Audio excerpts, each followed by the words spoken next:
Can Islam and democracy coexist? Is Islam compatible with human rights? These are questions that have been posed by many. In today's discourse, we delve into this significant topic, pondering the interplay between one of the world's major religions and the principles of democracy and human rights.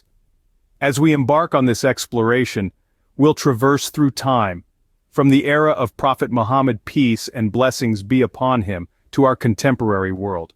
Through our journey from the time of Prophet Muhammad, peace and blessings be upon him, to the present day, we will seek answers. To understand the relationship between Islam, democracy and human rights, we must start at the beginning, during the time of Prophet Muhammad, peace and blessings be upon him. Born in the city of Makkah, in present-day Saudi Arabia, Prophet Muhammad, peace and blessings be upon him, is revered by Muslims as the last prophet sent by God to guide humanity. The prophet's teachings, often relayed through divine revelation, formed the bedrock of Islam and its moral, social and political tenets. These teachings, compiled in the Quran, emphasize justice, kindness, and mutual respect, echoing many of the values we associate with modern democracy and human rights. During the Prophet's time, the Islamic community was not merely a religious group but a socio-political entity as well. Governance was based on consultation or shura, a practice that encouraged active participation of community members in decision-making processes. This practice, bearing resemblance to democratic assemblies, fostered a sense of collective responsibility and mutual respect. Another key aspect of Prophet Muhammad's peace and blessings be upon him teachings was the emphasis on human rights. He advocated for the rights of the weak and marginalized, and laid down principles for fair treatment of women, children, and non-Muslims. The Prophet's farewell sermon, a seminal moment in Islamic history, underscored these principles as he urged his followers to uphold the sanctity of life, property, and honor. One notable instance that showcased these principles was the Charter of Medina, a constitution-like document drafted under the Prophet's leadership. It guaranteed religious freedom, protection of individuals, and established a framework for justice and cooperation among diverse tribes and religious groups. This document, arguably one of the earliest examples of a constitutional state, embodies many principles we now associate with democratic governance and human rights. Under Prophet Muhammad's peace and blessings be upon him guidance, the Islamic community evolved into a society that upheld justice, encouraged participation, and respected human rights. These principles, integrated into the fabric of Islamic teachings, continue to be a guiding force for Muslims around the world. Prophet Muhammad's peace and blessings be upon him time set the foundation for Islamic views on democracy and human rights. Now let's delve into how these principles unfolded in the centuries following his time. As we move forward from the time of Prophet Muhammad, peace and blessings be upon him, we see the evolution of Islamic societies.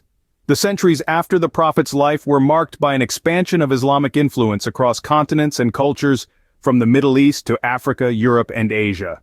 This period, also known as the Islamic Golden Age, witnessed a burst of intellectual and cultural growth. Islamic societies were not monolithic, but diverse and dynamic, each with their unique interpretation of Islamic teachings. The essence of democracy and human rights, already present in the Prophet's teachings, continued to echo throughout these societies. The principle of shura, or consultation, was practiced in various forms, emphasizing the democratic spirit. Significant figures emerged during this period who championed human rights. One such figure was the 8th century scholar, Imam Ja'far al-Sadiq, who stressed the importance of education, stating that it was the right of every Muslim male and female. He established one of the first universities in the world, the University of Al-Qarawiyyin in Fez, Morocco. In the realm of justice, the Caliph Umar ibn Abdulaziz, known for his fairness and simple lifestyle, is an exemplar. His reign was marked by a strong emphasis on social justice and equality, mirroring the teachings of Prophet Muhammad, peace and blessings be upon him. These examples serve as testament to the preservation and adaptation of democratic values and human rights within Islamic societies post-Prophet Muhammad, peace and blessings be upon him. However, it's important to note the diversity of interpretations and implementations of these values. From the tolerant rule of the Umayyad Caliphate in Spain to the artistic and intellectual prosperity under the Abbasids, each society had its unique expression of Islam. Yet alongside these achievements, there were also periods of turbulence and conflict, as is common in the history of any civilization. The challenge has always been to navigate these complexities while staying true to the core Islamic principles of justice, equality, and compassion. The centuries following Prophet Muhammad, peace and blessings be upon him, saw a variety of interpretations and implementations of Islamic teachings.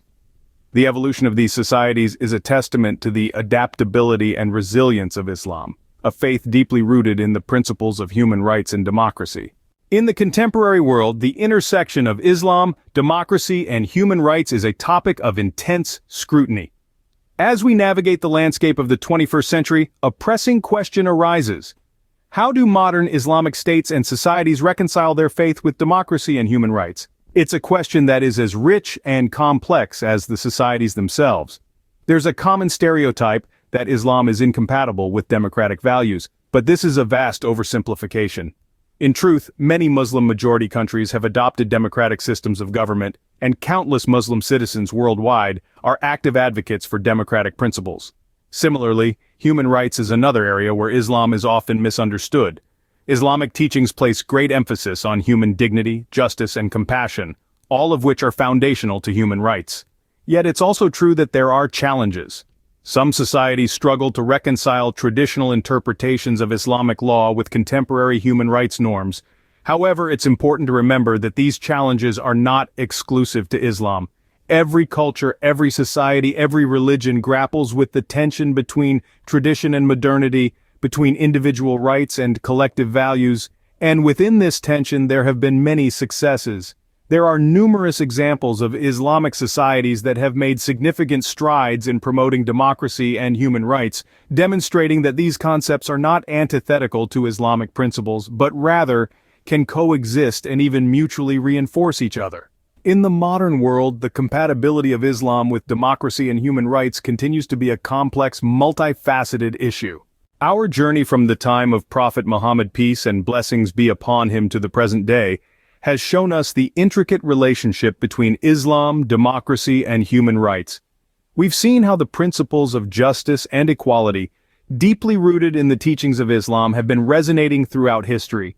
We've witnessed the stories of Prophet Muhammad, peace and blessings be upon him, and the generations that followed, striving for a society based on these principles.